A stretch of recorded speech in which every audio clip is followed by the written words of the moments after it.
So in schools, you're talking about usually having a caseload of anywhere between, you know, I would say probably average between 400, and then you're talking about larger schools like in Miami, Orlando. You might have some school counselors who have caseloads of like 600 to 700 kids.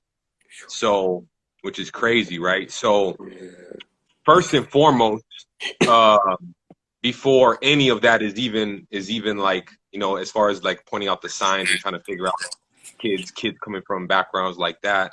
Mm-hmm. First and foremost, I gotta build with them. I can't just, like, that's not gonna be day one. That might be like day 4, 5, 6 time after I meet them. Totally. So like that's probably the most important thing that before anything else, as far as before trying to peep on signs or anything like that. Just being at a place where, because for me, I'm just gonna ask. I'll always, like, when kids come to me, even if it's the first time I'm having a conversation with them, Mm-hmm. I'm because a lot of times, like, and I don't know, like, everybody's perception of what they had in high school was different. Right. I didn't really know my school counselor like that. We So all three of us went to the same high school and we graduated together. I don't Quali, know can you name who your school counselor was? Damn, not at all. No Not at all. idea. Miss nothing. Jones, what about you? Do you remember who your school counselor was? I remember who one of them were, and it's only Uh huh. I needed his guidance to go to the college that I ended up at where I met Brad. So it was Got like, it was the first, surface level. it was Yeah. Word. Yeah. So, like, I think to answer your question, Brad, like, in order for me to truly bridge those gaps and be able to, like, have those conversations, Mm-hmm. requires intentionality when they come to my face, because I might see one kid every, so currently I have 477 children that I'm responsible for. So I might see, like, in passing, I might see them all over the campus, but as far as like having that one-on-one conversation, I Right. might see once every 2 to 3 weeks if I'm lucky. Right. So being able to establish that, where when they come in, if they're just coming in to ask a question or problem solve on whatever the case may be, it could just be something as simple as grades. Right.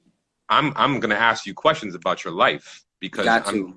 I'm trying to help you on a deeper level than just, I want to get your grades right, or I want to get you into the right school. So that's the first piece. And then as far as recognizing signs, I can then use uh, things like, so if I'm talking to somebody and I see them slipping on grades, I might ask them questions about what's going on. If a teacher has come to me and said, so and so has been either absent a lot or they've been sleeping in class, I'm gonna be like, what's going on? Right. Um, if if they just come in and their body language says something, I'm gonna be like, yo, what's going Mm. on? You're looking a little off today, and Right. that requires, like, I how do I say this? I can't just say that to everybody, right? That Mm-hmm. requires a knowledge of, like, my and their context. So, like, if it was somebody who I didn't really know that well, first thing I'm going to say to them, if they came in looking a little tired, I'm not going to say, yo, what's wrong with you today? Because we Right. might not be on that level yet. And then they'd I'm be on like, that yo, I don't even know you, and you're asking me what's wrong with me. Like, what's Yeah.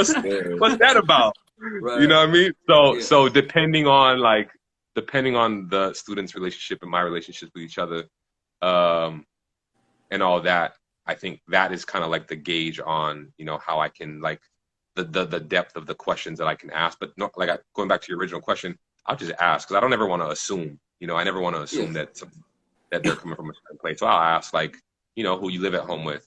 You got any brothers or sisters?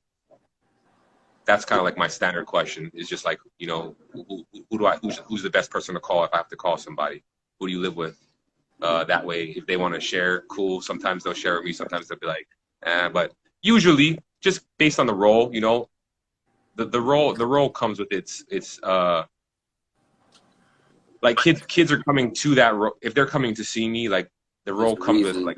like, this Yeah. is, I already kind of have a little bit of trust, unless they've had a bad experience in the past, which sometimes needs to be broken. But Otherwise, for the most part, when I talk to them, the role carries with it a level of trust. So I'm glad that you said that though about maybe had a bad experience, so to say. I feel like a lot of people's experience, because like you opened my eyes. I wasn't.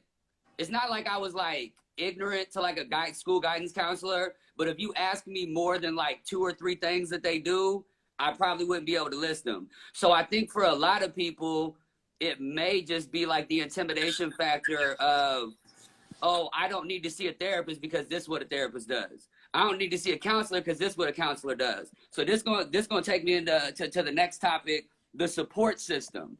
I know for a lot of people, the support system side of it, it has to be hands-on or it's nothing, or like, nobody's there for me idea and stuff like that.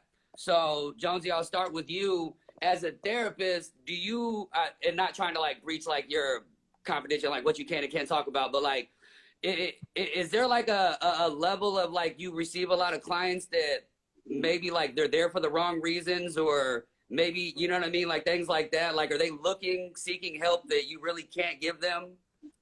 In general, I probably have like 1 out of every 50 clients who's just there because they need like a little bit of extra attention, in the sense of they don't want to work on anything. They just want someone to know someone is there in that space. And so they may come in and want to talk about shoes, TV shows, and then like the last 20 minutes they drop a bomb like, oh, okay, so yeah, I just decided to tell my mom that I was sexually abused by her. Like, wait, what? No, I'm not gonna skirt past that. Like, Yeah. but people, and we talk about support systems, oftentimes the most toxic system in your life is the system that's supposed to be your support.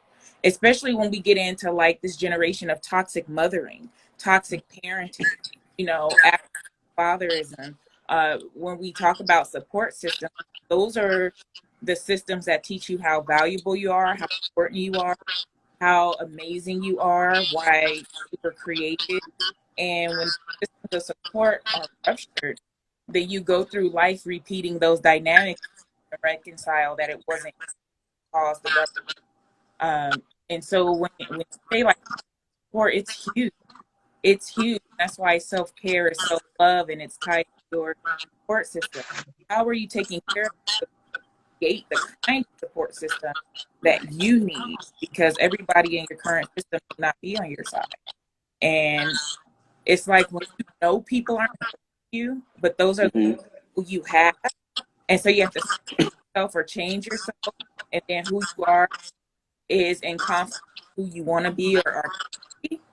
Like, that's where sometimes that underlying sense of who am I comes in as well.